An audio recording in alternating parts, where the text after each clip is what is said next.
So இன்னைக்கான message என்ன அப்படின்னா, கடவுள்னா எல்லாருமே கடவுளா, இல்லை கடவுள்னா ஒரு சக்தியா, இல்லை கடவுள்னா லவ் இஸ் காட் அப்படின்னு சொல்கிறாங்க, அதுதான் கடவுளா, இல்லை கடவுள்னா ஒரு லைட், ஸோ கடவுள்னா ஒரு ஜோதியா அப்படின்னு, ஒரு எஃபல்ஜென்ட் லைட்டா, ஒரு சக்தியா, இல்லை கடவுள்னா அன்பா, இல்லை எல்லாருமே கடவுளா, இல்லை கடவுளே இல்லை அப்படின்னும் சில பேர் சொல்கிறாங்க. ஸோ அப்படிலாம் இருக்கும்போது நம்ம எதை நம்புறது? கடவுள் இருக்கிறாரு, ஓகே, கடவுள் இருக்கிறாருன்னு ஒருத்தவங்க சொல்கிறாங்க, ஒருத்தவங்க இல்லைன்னு சொல்கிறாங்க. இருக்கிறேன்னு சொன்னால் கடவுளுக்கு நிறைய டெஃபினேஷன் சொல்கிறாங்க. கடவுள்னா ஒரு சக்தி, நம்மள மேலே ஒரு அப்பாற்பட்ட ஒரு சக்தி இருக்குது, அவ்வளோதான். அப்புறம் கடவுள் ஆணா இல்லை பெண்ணா அப்படி சில பேர் சொல்கிறாங்க, இல்லை கடவுள் பெண்ணு அப்படின்றாங்க. சில பேர் சொல்கிறாங்க கடவுள் ஆணுன்னு சொல்கிறாங்க. சில பேர் சொல்கிறாங்க கடவுள் ஆணும் இல்லை பெண்ணும் இல்லை, ரெண்டும் கலந்தது அவரு அப்படின்னு சொல்கிறாங்க. சில பேர் சொல்கிறாங்க கடவுளுக்கு ஜெண்டரே கிடையாது, கடவுள் நம்ம மாதிரி கிடையாது, அவர் ஒரு எங்கும் நிறைந்து இருக்கும் ஒரு சக்தி அப்படின்னு சில பேர் சொல்கிறாங்க. அப்புறம் சில பேர் என்ன சொல்கிறாங்க, கடவுள்னு ஒன்று கிடையாது, சூன்யம், ஒரு ஜீரோ, பூஜ்ஜியம் தான் கடவுள்னு சொல்லிட்டு புத்திசம்லாம் சொல்லுவாங்க. ஸோ அப்புறம் கடவுள் அப்படின்னா என்னன்றது நிறைய டெஃபினிஷன் எல்லாரும் கடவுளுக்கு வைப்பாங்க. ஆனால் கடவுளோட டெஃபினிஷன் நம்ம எங்கேருந்து கற்றுக்கணும் அப்படின்னா, பகவத்கீதையிலேருந்து, குரு பரம்பரை மூலமாக வரக்கூடிய ஞானத்துலேருந்து தான் நம்ம கடவுள் யார் அப்படின்றத தெரிஞ்சுக்க முடியும். ஸோ கடவுள் அப்படின்னா யாருன்னா, he is a source of everything. So one may define God. ஒருத்தர் கடவுளை நிறைய விஷயத்தில் வர்ணித்தாலும், கடவுள் அப்படின்னா யார் அப்படின்னா, he is a source of everything. அவர்கிட்ட இருந்தால் எல்லாமே வந்திருக்கணும், அப்போ தான் அவர் கடவுளாக இருக்க முடியும். அப்போது ஜிஓடி அப்படி காடுக்கு என்ன எக்ஸ்பேன்ஷன் அப்படின்னா, G for generator, O for operator and D for destructor. So இந்த 3 விஷயங்கள் காடுக்கு நம்ம சொல்லுவோம். ஈஷோபநிஷத்தில் என்ன சொல்கிறாங்க அப்படின்னா, காடுனா பர்ஃபெக்ட், அவர்கிட்ட எந்த ஒரு குறைகளுமே இருக்காது, அவர் முழுமை அடைந்தவர், ரொம்ப முழுமையாக இருப்பார், பர்ஃபெக்டாக இருப்பார். அப்புறம் whole and even though every thing emanates from him, அவர்கிட்ட எல்லாமே வந்தாலும் கூட அவர் கொஞ்சம் கூட குறையவே மாட்டார்.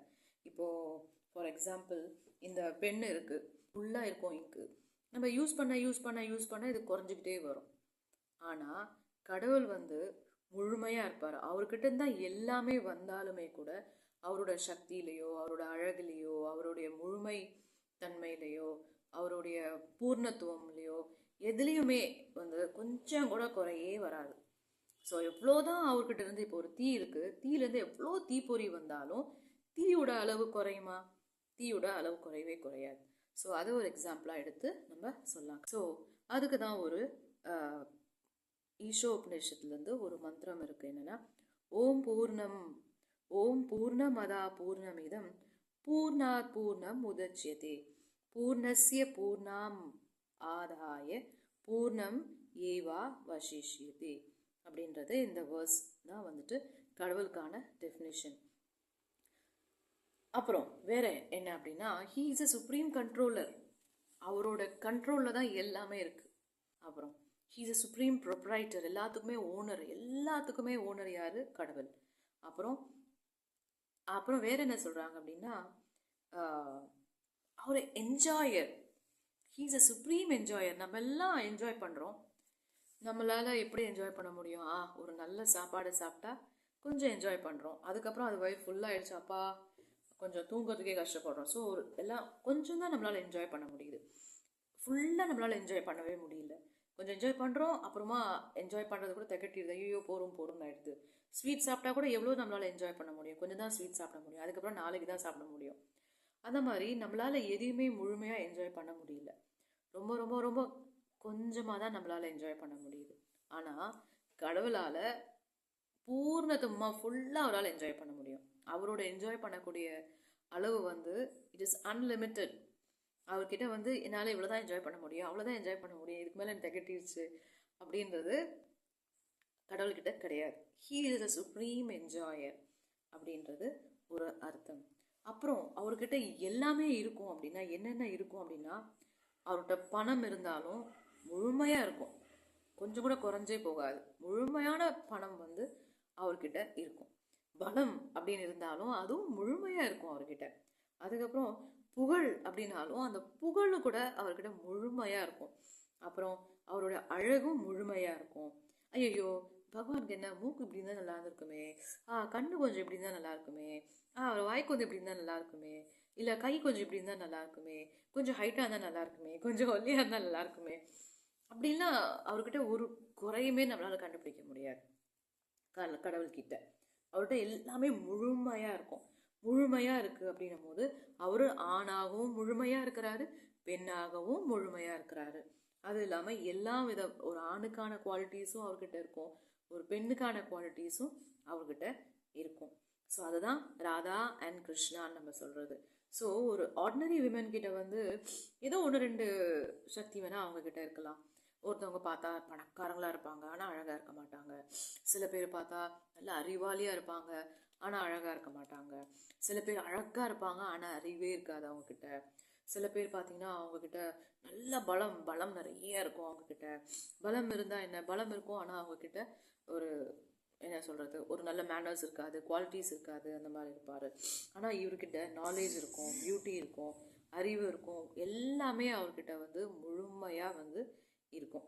ஸோ அதுதான் வந்து பகவான். பகவான்னா எல்லாமே முழுமையா இருந்தாதான் அவரு பகவான். பகவானுக்கு அப்புறம் என்ன, பகவானுக்கு வந்து உருவமும் இருக்கு, உருவம் இல்லாமையும் அவர் இருக்கிறாரு.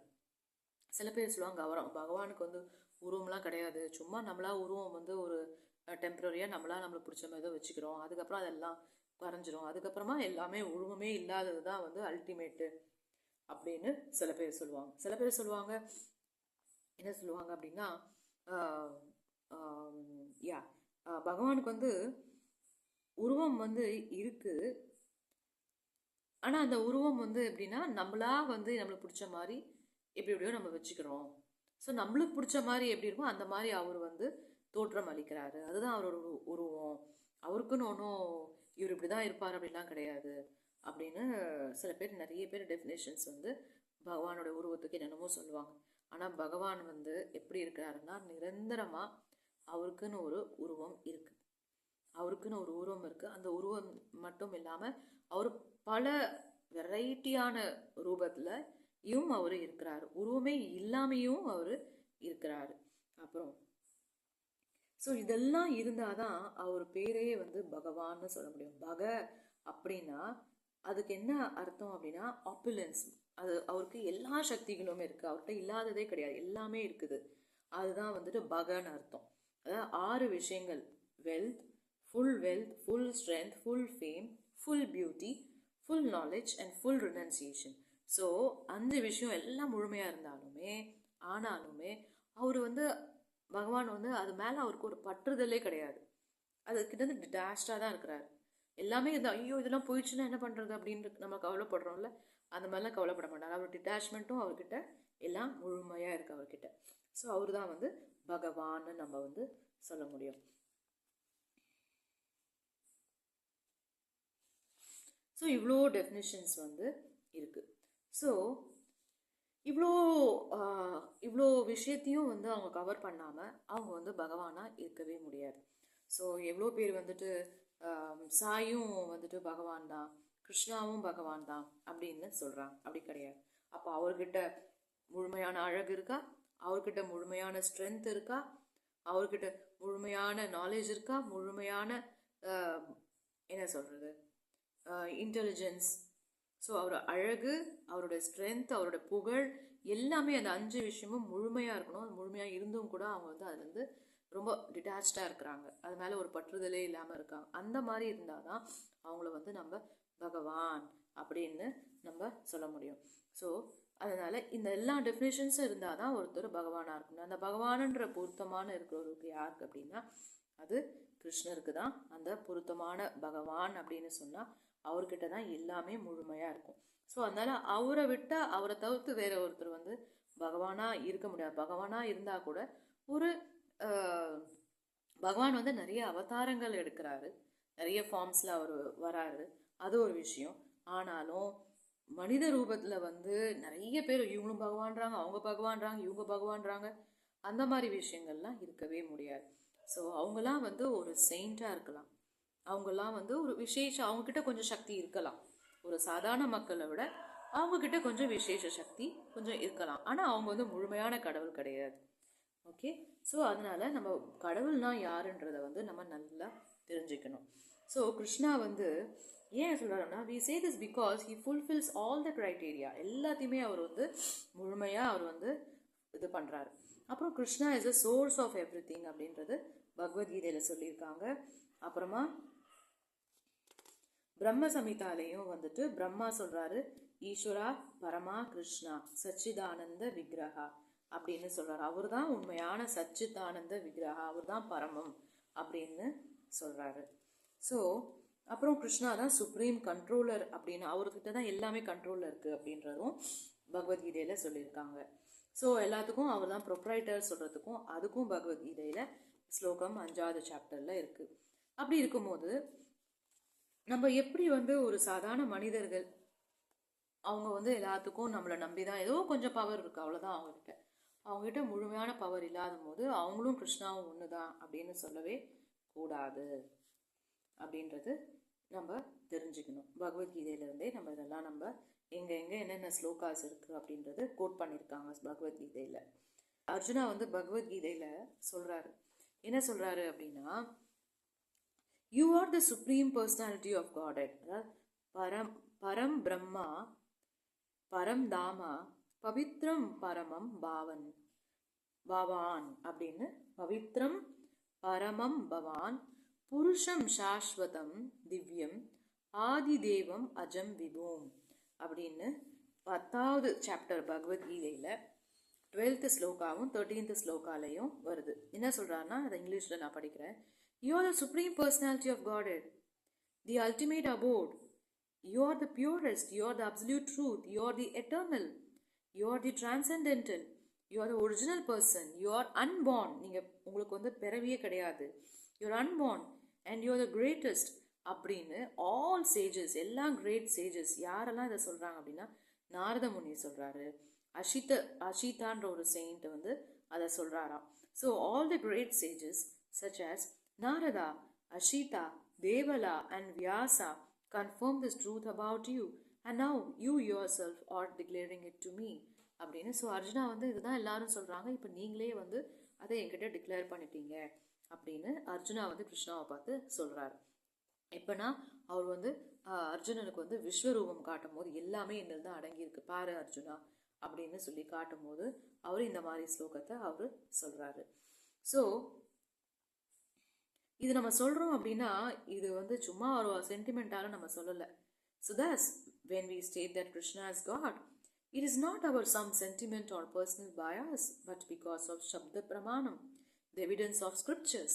ஸோ இது வந்து நம்ம சும்மா அப்படி அசால்ட்டாக நம்ம சொல்லலை, ஒரு சென்டிமெண்ட்டாக இல்லை நம்மளுக்கு பிடிச்சிருக்கு அப்படின்றதுக்காக நம்ம சொல்லலை. இது வந்து சப்த பிரமாணம் அப்படின்னா எவிடன்ஸ் ஆஃப் ஸ்கிரிப்சர்ஸ், சாஸ்திரங்களில் இதை கூறப்பட்டிருக்காங்க அப்படின்னு சொல்கிறாங்க. ஸோ சாஸ்திரங்கள் பகவத்கீதையிலேயே நம்ம கிருஷ்ணா வந்து சொல்கிறார், பார் எல்லாம் எனக்குள்ளே தான் இருக்குன்றதை அவர் சொல்லிட்டாரு. அப்புறம் எக்ஸ்பேன்ஷன்ஸ் ஆஃப் காட் இருக்கலாம், அதாவது since Krishna he's a supreme, is unlimited and is a complete perfect whole. He can expand himself unlimitedly into any number of expansions without in any way diminishing himself. He remains a complete whole as before. அவர்கிட்ட இந்த எத்தனை அவதாரங்கள் வந்தாலுமே அவருடைய பூர்ணத்துவம் வந்து குறையவே குறையாது. So கிருஷ்ணாலேருந்து தான் விஷ்ணு வந்தார், விஷ்ணுவிலேருந்து தான் ராமா வந்தார், ராமாலேருந்து தான் கல்கி வந்தார், அந்த மாதிரி கல்கி இன்னும் வரல, புத்தரும் வந்து அவருடைய எக்ஸ்பேன்ஷன் தான். So among the unlimited expansions of Krishna are innumerable ones that are equal to him. அதாவது ஏன் நீங்கள் அப்போ ராமாவை மட்டும் நீங்கள் அவதாரம், அவரை மட்டும் நீங்கள் கடவுள்னு கும்பிடுறீங்க அப்படின்ற கேள்வி வரும் இல்லையா? நம்ம என்ன கிருஷ்ணா மட்டுமா கும்பிடுறோம், ராமாவையும் தானே கடவுள்னு கும்பிடுறாங்க, விஷ்ணுவோட அவதாரம்னு சொல்கிறாங்க அப்படின்னு நிறைய பேருக்கு கேள்வி வரலாம். எஸ், அதுக்கும் என்ன சொல்கிறாங்க அப்படின்னா, அந்த ராமா, புத்தா அப்புறமா கல்கி வரப்போகிறார் அப்படின்னாலும் சரி, இல்லை அவருடைய அவதாரங்கள்னு அப்படின்னு நம்மளுக்கு வந்து சாஸ்திரங்களில் சொல்லியிருப்பாங்க. அதாவது மெயினாக ஒரு 10 அவதாரம் சொல்லியிருப்பாங்க. ஸோ அந்த மெயினாக 10 அவதாரத்தில் வந்து Rama, Narasimha and Narayana. So but possessing variegated ஃபார்ம்ஸாக இருந்தாலுமே கூட அவங்க எல்லாருமே கிருஷ்ணர்கிட்ட என்ன இருக்கோ அதே தான் வந்து அவங்கக்கிட்ட வந்து எல்லாருக்கிட்டையும் இருக்கும். அவங்கக்கிட்டையும் முழுமையாக இருக்கும். அவங்களோட அழகு, அவங்களோட ஸ்ட்ரென்த்து, அப்புறம் அவங்களுடைய ஃபேமு, அப்புறம் அவங்களுடைய இன்டெலிஜென்ஸு எதுவுமே வந்து குறையவே குறையாது. இப்போ ஃபார் எக்ஸாம்பிள் ஒரு கேண்டில் இருக்குது. அந்த கேண்டில் நெருப்பு இருக்குது. அந்த நெருப்பை வந்து நெக்ஸ்ட் இன்னொரு கேண்டில் நம்ம ஏற்றும் போது அந்த நெருப்போட அளவு எப்படி இருக்கும்? குறையவே குறையாது இல்லையா? ஏதோ ஒரு நெருப்புலேருந்து வந்துட்டே இருந்தாலுமே கூட எல்லா கேண்டிலுமே ஒரே மாதிரியான வெளிச்சம் தான் வரும். ஒரே மாதிரி கேண்டிலில் நம்ம ஏற்றும் போது எல்லாத்துலேயுமே ஒரே மாதிரி வெளிச்சம் நம்மளுக்கு வரும். இப்போ நம்ம வந்து ஒரு ஜெராக்ஸ் எடுக்கிறோம். ஜெராக்ஸ் எடுக்கும் போது அதில் ஒரிஜினல் எது டூப்ளிகேட் எதுனே தெரியாது. எல்லாம் ஒரே மாதிரியே இருக்கும். அந்த மாதிரி இருக்கும். ஸோ அப்புறம் இன்னும் எடுக்க தான் அதோடைய பெயிண்ட் வந்து கொஞ்சம் கம்மியாக அது டல்லாக தெரியும். ஸோ சில ஃபியூ காப்பீஸ் மட்டும் பார்த்தீங்கன்னா அப்படியே டிட்டோவாக ஒரிஜினல் மாதிரியே இருக்கும் ஜெராக்ஸ் இருக்கும்போது. அதே மாதிரி தான் கிருஷ்ணாலேருந்து வரக்கூடிய ஃபியூ ஃபார்ம்ஸ் வந்து பார்த்தீங்கன்னா அப்படியே டிட்டோ ஒரிஜினல். ஸோ அவங்களாம் வந்து எக்ஸாக்ட் ஒரிஜினல், அவங்களும் பகவானு தான். அப்படி இருக்கும்போது சில ஃபார்ம்ஸ்லாம் வந்து அவங்களோட சக்தி முழுமையாக இருக்காது அப்படின்றது இருக்குது. பகவான் அப்படின்னா பகவானுடைய அவதாரங்கள் அப்படின்னா பகவானே இவங்கெல்லாம் அப்படின்னா சாக்ஷாத் 100% இவங்க எல்லாம் அந்த பூர்ண பிரம்மன், பூர்ண பகவான் தான் இவங்க எல்லாம். அப்படின்னா ராமா, நரசிம்மா, நாராயணா இவங்க எல்லாம் பூர்ணமாக இருக்காங்க. So these later expansions are the same as a original Krishna, but the only difference is form and mood. அவங்ககிட்ட என்ன டிஃப்ரென்ஸ் இருக்கும்? வெறும் ஃபார்மில் தான் டிஃப்ரென்ஸாக இருக்கும். இப்போ கிருஷ்ணா வந்து அவர் கையில் வந்துட்டு புல்லாங்குழல் வச்சுருக்காரு அப்படின்னா ராமா கிட்ட வந்து அம்பும் வில்லும் இருக்கும். ஓகே, நாராயணர்கிட்ட என்ன இருக்கும்? நாராயணர்கிட்ட கதா, பத்மா, சங்கு சக்கரம், கதா, பத்மா வச்சிருப்பாரு நாராயணர். ஸோ அந்த மாதிரி அப்படி இருக்கும்போது அவங்களுடைய பாவம் தான் கொஞ்சம் வேற மாதிரி இருக்கும். கிருஷ்ணர்னா ரொம்ப நாட்டியாக இருப்பார், அப்படி இருப்பார். அவர் வந்து லீலா புருஷோத்தமன், எல்லாரையும் அட்ராக்ட் பண்ணுற மாதிரி க்யூட்டாக பிஹேவ் பண்ணுவார். க்யூட்டாக இருக்கும் அவரோட ஆக்டிவிட்டீஸ், லீலாலாம். ஆனால் ராம அவதாரத்தில் வந்து ராமா யார் அப்படின்னா மரியாதை புருஷோத்தமன். அவர்கிட்ட நம்மளுக்கு வந்து ஒரு ரெஸ்பெக்ட் வரும். ராமா அப்படின்னா நம்மளுக்கு ஒரு ரெஸ்பெக்ட், ஒரு சாந்தமான ஒரு மனசு அப்படி வரும். ஆனால் கிருஷ்ணா கிட்டனா நம்மளுக்கு அவரை வந்து பிடிச்சி கில்லணும் போல தோணும். கிருஷ்ணாவை க்யூட்டாக இருப்பார், நாட்டியாக இருப்பார். லீலா புருஷோத்தமன் யாரு? கிருஷ்ணா. மரியாதை புருஷோத்தமன் யாரு? ராமா. ஸோ தோ 2 பேருமே கடவுள் தான் அப்படின்னாலும் அவங்களுடைய பாவம் வேற, அவங்களோட ரூபம் வந்து வேற. ஸோ நாராயணர் எப்படி இருப்பார்? அவர் வந்து மெயின்டைன் பண்ணுறதுல ரொம்ப பிஸியாக இருப்பார். இந்த உலகத்தை மெயின்டைன் பண்ணணும் அப்படின்றதுல நாராயணர் ரொம்ப பிஸியாக இருப்பார். ஸோ பாகவதத்துலேயும் வந்துட்டு எல்லாரும் பாகவதம் கதை அப்படின்னு சொல்கிறாங்க. ஆனால் அவங்க நாராயணர் தான் சுப்ரீமு அப்படின்னும் சொல்கிறாங்க. அப்படி இருக்கும்போது ஏன் அப்படின்னா நம்மளும் பாகவதம் படிக்கிறோம். ஆனால் பாகவதத்தில் ஃபஸ்ட்டு கேண்டோவில் 3வது சாப்டர் 28 verse அதில் என்ன சொல்கிறார் அப்படின்னா, ஏதே சம்சா கலா பும்சா கிருஷ்ணாஸ்து பகவான் ஸ்வயம் இந்திராதி வியாக்குலம் லோகம் ஹிருதயந்தி யுகே யுகே அப்படின்னு சொல்கிறாரு. ஸோ இதில் என்ன சொல்கிறார் அப்படின்னா, எல்லா இன்கார்னேஷன்ஸும் எய்தர் ஃபஸ்ட்டு, அதாவது ஃபியூ காப்பீஸ். இப்போ ஒரு ஜெராக்ஸ் எடுக்கிறோன்னா அதை வந்து ஃபியூ காப்பீஸ், ப்ரைமரி காப்பீஸ்ன்னு இருக்கும். அதுக்கப்புறம் லேட்டராக வர்றது சில காப்பீஸ் சொல்லுவோம் இல்லையா? அந்த மாதிரி either plenary portion or portions of the plenary portions of the lord. அதாவது எய்தர் வந்து கிருஷ்ணாலேருந்து டைரெக்டாக வர கொஞ்சம் ஃபியூ காப்பீஸ்ன்னு ராமா, நாராயணா அப்படின்னு, இல்லை அவங்களிருந்து திரும்ப எக்ஸ்பேண்ட் ஆகுது. இப்போ ஒரு ஜெராக்ஸ் காப்பி எடுக்கிறோம், அதில் 3 காப்பி இருக்கும். அந்த 3 காப்பிலேருந்து திரும்பவும் நம்ம அதுலேருந்து ஒரு ஜெராக்ஸ் எடுப்போம். ஸோ அதுலேருந்து ஜெராக்ஸ் எடுக்கும் போது எப்போவுமே கொஞ்சம் கம்மியாகும் இல்லையா? அந்த மாதிரி அதோடைய பிரிண்டோட குவாலிட்டி கம்மியாகும். ஒரிஜினல்லேருந்து நம்ம பிரிண்ட் எடுக்கும் போது ஜெராக்ஸ் வந்து நல்லாயிருக்கும், அதோட ஃபோட்டோ காப்பியோட குவாலிட்டி நல்லாயிருக்கும். அதே இது வந்து நம்ம அதோடைய ஃபோட்டோ காப்பிலேருந்து இன்னும் 2 ஃபோட்டோ காப்பி எடுக்கிறோம் அப்படின்னா அதோடைய குவாலிட்டி, அதோட பிரிண்ட் குவாலிட்டி வந்து கொஞ்சம் கம்மியாக தான் இருக்கும். அதே மாதிரி ஸோ கிருஷ்ணர்கிட்டேருந்து வரக்கூடிய ஃபியூ காப்பீஸ்லாம் அப்படியே டிட்டோவாக கிருஷ்ணாவாக இருப்பாங்க. பட் ஃபார்ம் அண்ட் பாவத்தில் தான் வேற மாதிரி இருப்பாங்க. ஆனால் அவங்கலேருந்து திரும்பவும் எக்ஸ்பேண்ட் ஆகுறாங்க இல்லையா? ஸோ அதுதான் இப்போ நாராயணர்கிட்ட இருந்து திரும்பவும் எக்ஸ்பேண்ட் ஆவாங்க. அந்த மாதிரி இருக்காங்க. ஸோ நாராயணரே வந்து 3 நாராயணர் இருக்கார். அதாவது ஒன்று கர்ப்போதக சாயி விஷ்ணுன்னு சொல்லுவாங்க, இன்னொன்று சீரோதக சாயி விஷ்ணுன்னு சொல்லுவாங்க, அப்புறம் காரணோதக சாயி விஷ்ணுன்னு சொல்லுவாங்க. ஸோ 3 விஷ்ணு இருக்காங்க. 3 விஷ்ணு இருந்து தான் இந்த உலகத்தையே மெயின்டைன் பண்ணிட்டு இருக்காங்க. ஸோ அதை பற்றிலாம் நான் லேட்டராக வந்து சொல்வேன். ஸோ அதனால கிருஷ்ணா தான் ஒரிஜினல். ஸோ கிருஷ்ணாலேருந்து நாராயணர் வராரு. நாராயணர்லேருந்து திரும்பவும் அவர் மூலமாக திரும்பவும் கிருஷ்ணா அந்த பூமிக்கு வரும்போது அவர் மூலமாக கிருஷ்ணா வருவார். ஸோ அதனால தான் அவரை வந்து அவதார்னு சொல்லுவாங்க, அவதாரின்னு சொல்லுவாங்க. அவதாரி அப்படின்னா he is a main, he is a supreme, he is a original person அப்படின்றதுனால அவரை அவதாரின்னு சொல்லுவாங்க. ஸோ பாகவதத்துலேயும் அதை தான் சொல்கிறாங்க. அவர் தான் பகவான் ஸ்வயம் அப்படின்னு பாகவதம் சொல்லுது. ஸோ த லார்ட் எதுக்காக அவர் வராரு அப்படின்னா, அப்பப்போ ஒரு வாட்டியும் வராரு. எதுக்கு அப்படின்னா, all of them appear on planets whenever there is a disturbance created by the atheist. எப்பப்பெல்லாம் வந்து கடவுள் நம்பிக்கை இல்லாதவங்க போய் பக்தர்களை போய் கஷ்டம் கொடுக்குறாங்க, உலகத்தில் ரொம்ப கஷ்டம் கொடுக்குறாங்க அப்படின்னும் போதெல்லாம், எப்பெல்லாம் தர்மம் வந்து ரொம்ப தர்மமே உலகத்தில் இல்லை அப்படின்ற மாதிரி ஃபுல்லாக தர்மம் ஃபுல்லாக அழிஞ்சிருச்சு உலகத்தில் அப்படின்னும் போது, அப்போ என்ன பண்ணுறாரு, அவரே வந்துட்டு என்ன பண்ணுறாரு, ஒரு டைமும் ஒரு பன்னி அவதாரத்தில் கூட வந்தார். அப்புறம் வாமன அவதாரம், பன்னியா வராரு, டாட்டாய்ஸா வராரு. சரி, அப்பப்போ அந்தந்த சமயத்துக்கு என்ன அவதாரத்தில் வந்தா, எந்த ஃபார்மில் வந்தா தர்மத்தை நிலைநாட்ட முடியுமோ அந்த அந்த ரூபத்தில் பகவான் வந்து வருவார். ஸோ இதெல்லாம் வந்து முன்கூட்டியே வந்து இதெல்லாம் வந்து நம்மளுடைய சாஸ்திரங்களில் சொல்லப்பட்டிருக்கும். இந்த மாதிரி இந்த சமயத்தில் பகவானோட அவதாரம் வரும் அப்படின்னு. ஸோ கல்கியோட அவதாரத்தையும் வந்து சொல்லியிருக்காங்க. சீக்கிரமாகவே கல்கி வந்து இந்த கலியுகத்துடைய எண்ட் ஆஃப் த கலியுகால வந்து கல்கியும் வந்துட்டு வருவார் அப்படின்னு சொல்லப்பட்டிருக்கு. ஸோ அதனால நம்ம எல்லாரையும் கடவுள், சும்மா கொஞ்சம் அவங்கள்ட்ட சக்தி இருக்குன்றதுக்காக நம்ம அவங்களுக்கு கடவுள்னு சொல்லவே கூடாது. அவங்கெல்லாம் செயின்ட்லி பீப்புள்ஸ், அவ்வளோதான். சேஜஸ், செயின்ட்லி பீப்புள் அப்படின்னு தான் நம்ம சொல்லணும். நாரத முனி நம்ம என்னைக்காவது கடவுளாக வர்ஷிப் பண்ணியிருக்கோமா? நாரத முனிக்கு எவ்வளோ சக்தி இருந்தது நம்மளுக்கு தெரியும். நாரத முனி எங்கே வேணாலும் போவார், வருவார். எல்லாம் ஈரேழு உலகமும் அவர் வைகுண்டத்துக்கும் போவார்.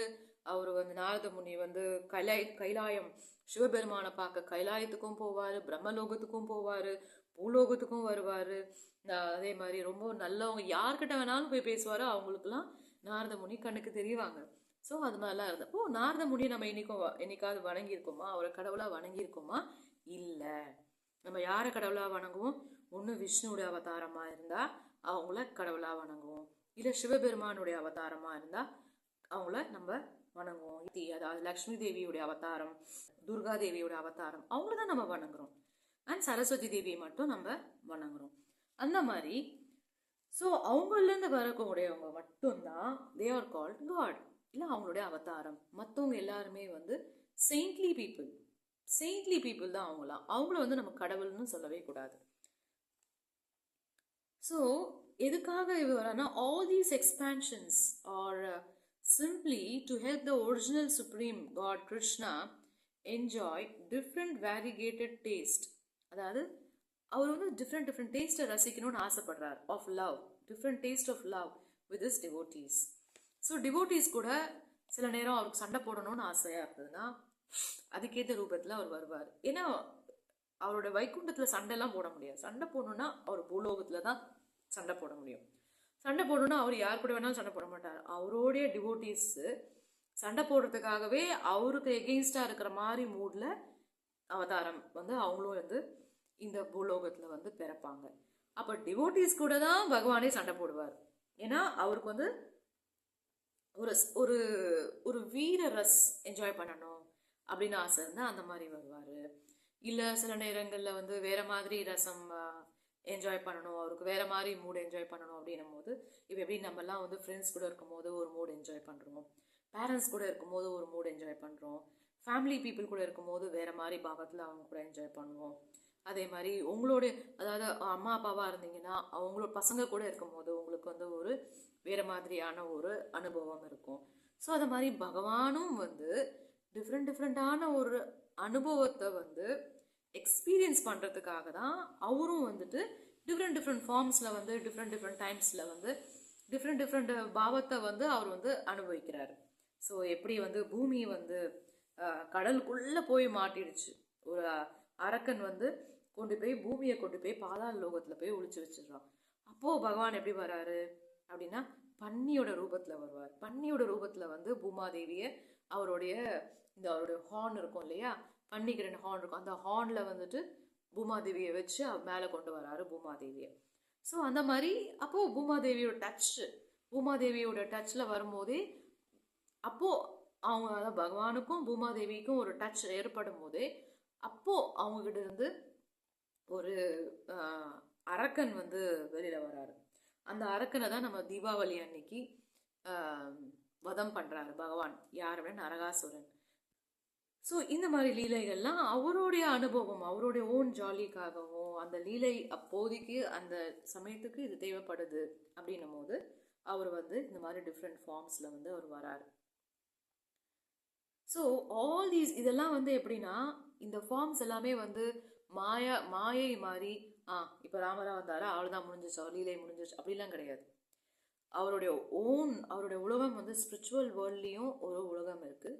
அங்கே வந்து நிரந்தரமாகவே அவர் வந்து ராமருடைய ரூபத்தில் இருக்கிறாரு. நரசிம்ம லோகம் இருக்கு, அங்கே நிரந்தரமாகவே வந்து நரசிம்மருடைய ரூபத்தில் அவர் இருக்கிறாரு. நிரந்தரமாகவே வந்து ஒரு லோகம் எல்லாமே வைகுண்டத்தில் தான் இருக்குது. கோலோக விருந்தாவன் அப்படி மாதிரி நரசிம்ம லோகம், அயோத்தியா, அப்புறம் ஜெகநாத் புரி எல்லாமே வந்து நிரந்தரமாக வந்து ஸ்பிரிச்சுவல் பிளானட்டில் எட்டர்னல், அதாவது ஆரம்பம் எல்லையே இல்லாமல் எப்போதுமே இந்த ஃபார்ம்ஸ்லாம் இந்த லோகத்துக்குள்ளே அவர் எக்ஸிஸ்ட் ஆகிட்டு இருக்காரு. ஸோ நரசிம்மர் எந்நேரமே இருக்கிறார். He is present eternally. Rama he is present eternally. And Krishna he is also present eternally. So இந்த எல்லா ஃபார்ம்ஸுமே எப்போவுமே பேரலாக there all existing in different வேர்ல்ட்ஸில், அதெல்லாம் ஸ்பிரிச்சுவல் பிளானட்ஸில் there all parallely, they are simultaneously, அதாவது ஒரே சமயத்தில் தே ஆர் எக்ஸிஸ்டிங் எட்டர்னலாகவே எப்போவுமே எக்ஸிஸ்ட் ஆகிறாங்க அப்படின்றது தான் வந்துட்டு சொல்கிறாங்க. So Vaikuntha which is far beyond the material universe reside eternally. அங்கே பக்தர்களும் அவர் மட்டும் விட மாட்டார். இப்போது பக்த பிரகலாத் இருந்தாருன்னா பக்த பிரகலாத் அங்கேயும் இருப்பார். அவரோட ஸ்பிரிச்சுவல் வேர்ல்ட்லையும் பக்த பிரகலாத் அங்கே இருப்பார். இது மாதிரி நிறைய நரசிம்மரை பிடிச்சவங்க எல்லாருமே நரசிம்ம லோகத்தில் இருப்பாங்க. ராமரை பிடிக்கும் அப்படின்றவங்க எல்லாம் ராமருடைய லோகத்தில் அயோத்தியா அப்படின்னு ஒரு ஸ்பிரிச்சுவல் வேர்ல்டு இருக்குது. அந்த வேர்ல்டில் எட்டர்னலாக அவங்க எக்ஸிஸ்ட் பண்ணுவாங்க. ஸோ எல்லாமே வந்து it is present eternally. So நாரதர் எங்கே இருப்பார்? நாரதரும் he is also present eternally. அவருக்கு வந்து நம்மள மாதிரி பௌதீக உடல் கிடையாது. அவருக்கு இருக்கிறது வந்து ஆன்மீக உடல்.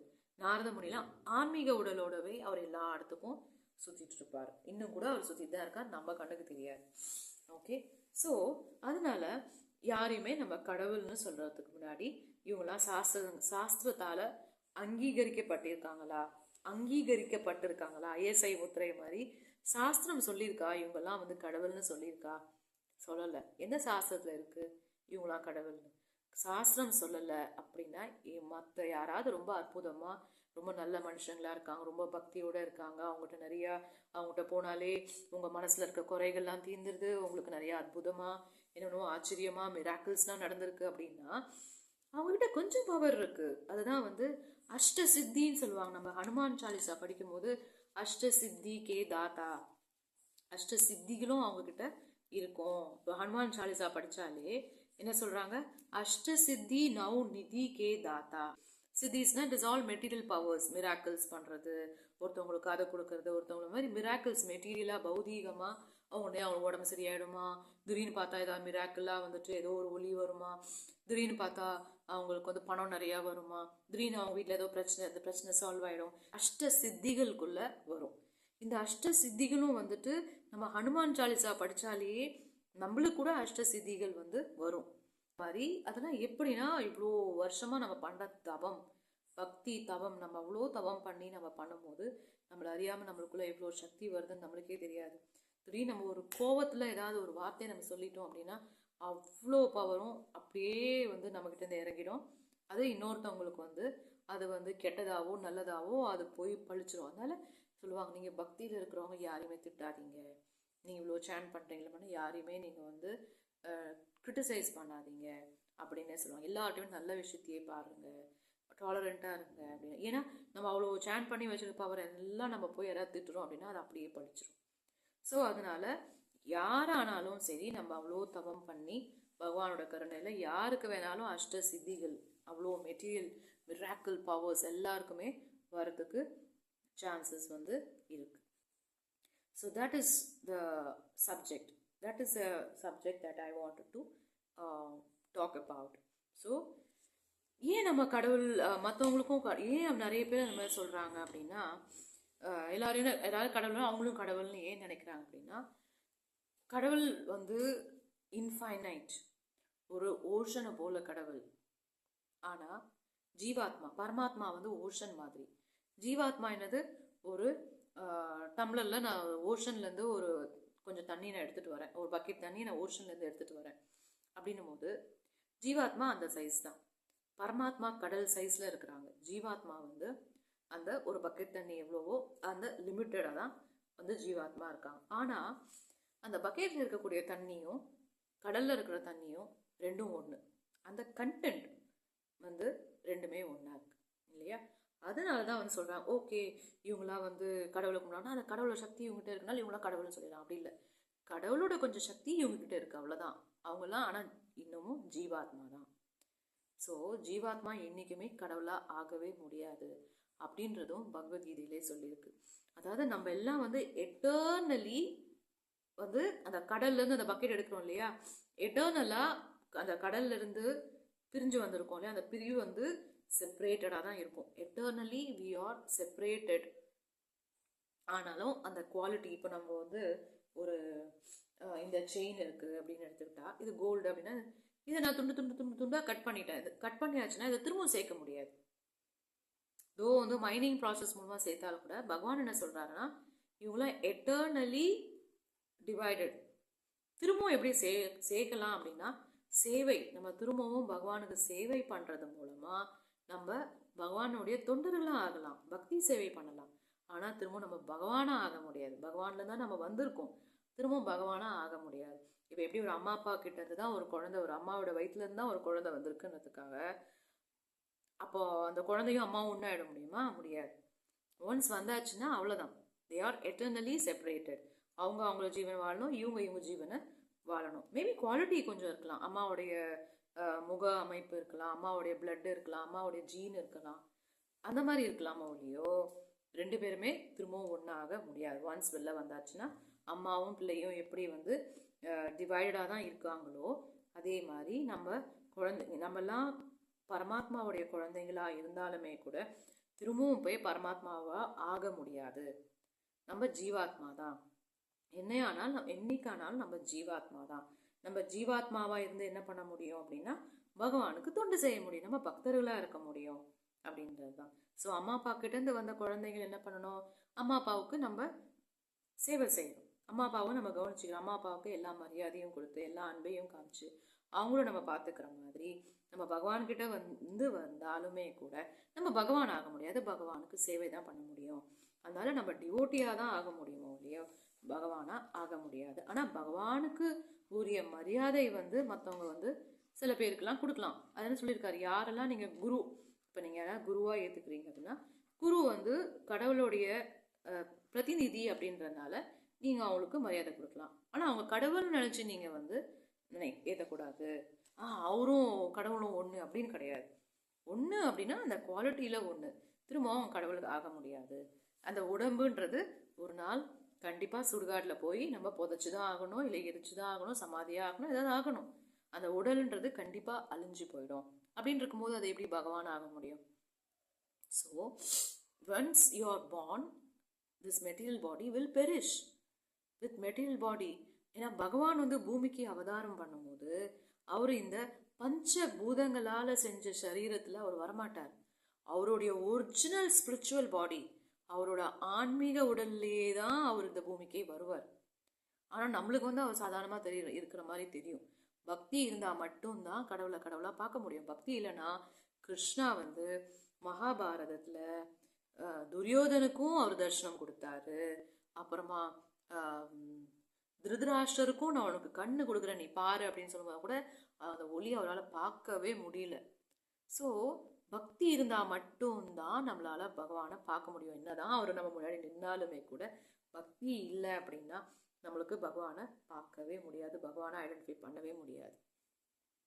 ஸோ அதனால நம்ம இந்த விஷயத்தில் தெளிவாக இருக்கணும். யார் கடவுள் யார் கடவுள் இல்லை அப்படின்றதுல நம்ம தெளிவாக இருக்கணும். யார் என்ன சொன்னாலும் நம்ம மனசு வந்து குழம்பி போயிடக்கூடாது. அதாவது அவங்களுக்கு கொஞ்சம் பவர்ஸ் இருக்குது அவ்வளோதான். ஆனால் கடவுளுக்கு அன்லிமிட்டடாக பவர்ஸ் இருக்குது அப்படின்றத டிஃப்ரென்ஷியேட் நம்ம பண்ண தெரியும். தேங்க்யூ. ஹரே கிருஷ்ணா.